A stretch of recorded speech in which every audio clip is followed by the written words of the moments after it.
থেকে চৌদামি।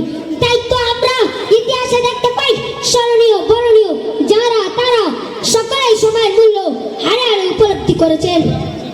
হযরত আউতাই রাহমাতুল্লাহ আলাইহি রুটির পরিবর্তে জাদু খেতেন।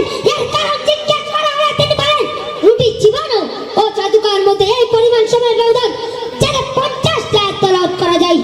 বিশিষ্ট নাওবী কলি রাহমাতুল্লাহ আলাইহি বলতেন আমার নিকট সর্বাপেক্ষা অসহ্যকর এই সময়টুকু যে সময় আমি খাওয়া দাওয়া করি। প্রিয় বন্ধুরা, মুসলিম রশিদের মতো অমুসলিমদের মধ্যে যারা পৃথিবীর বুকে নিজেদের কৃতিত্বের স্বাক্ষর রেখে গিয়েছেন তারাও সবার সদ ব্যবহার করতে জানতেন। বিদ্যাসাগর, রবীন্দ্রনাথ, আব্রাহাম লিঙ্কনের মতন যারা জগৎ জুড়ে খ্যাতি কুড়িয়েছেন তাদের কেউ সময়ের প্রতি অবহেলা করেননি।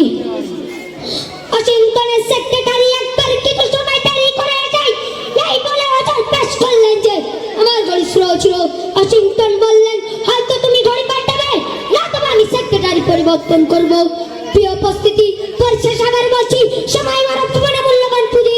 সময়ের স্রোত কারোর জন্য বসে থাকে না, সুতরাং সময়ের কাছ থেকে আমাদের পাওনা কাটাই করে আদায় করে নিতে হবে।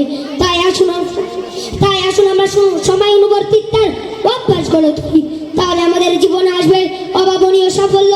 আল্লাহ সহান হন, আমিন। আসসালামু আলাইকুম ওয়া রাহমাতুল্লাহি ওয়া বারাকাতুহু।